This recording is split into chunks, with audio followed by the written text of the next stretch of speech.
kasi nagkaroon po ng forum po somewhere in San Juan. At ito po ay ang sinasabi po ng COMELEC mismo na ang lahat ng mga social media accounts ng mga tatakbong kandidato at mga partido po ay kinakailangan nilang irehistro sa COMELEC po mismo. Ano po ang take ninyo? That's my first question. Second question ko, kung may gusto po kayong amendahan o baguhin sa COMELEC po, kasi naging kapansin-pansin po na yung pagtanggap po ng mga kandidato, hindi po, kumbaga parang hindi nasasala ng gusto dahil yung iba may mga record ng graft cases at meron pong involvement sa drugs na nakakalusot at nagiging opisyal ng ating bayan. Paano niyo po susolusyonan yon? And the third one is, anong ahensya po ng pamahalaan ang may pinakamalalang korupsyon ayon sa inyong pagkakaalam? Ang tingin ko, unang-una, yung, although hindi ko nakita yung sinasabi mong COMELEC resolution ba? Last week lang po. Oo, na I think, yan ay unconstitutional yan. Because that is curtailment of free speech. Anong pakialam mo doon sa social media account ng kandidato? Eh kung doon siya naghahayag, yan ang kanyang sariling personal freedom wall, you do not have the right to regulate it. Not even COMELEC. COMELEC is not in the business of censoring or regulating free speech. That is unconstitutional. Sarili niyang freedom board yan eh.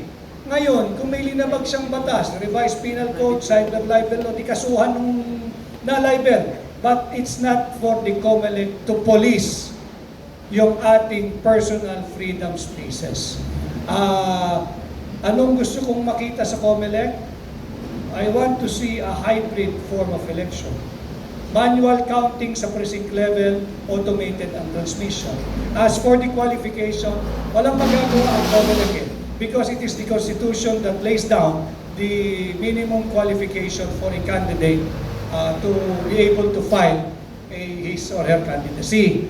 Kung may ko-contest man, labanan siya ng may magprotesta na lamang.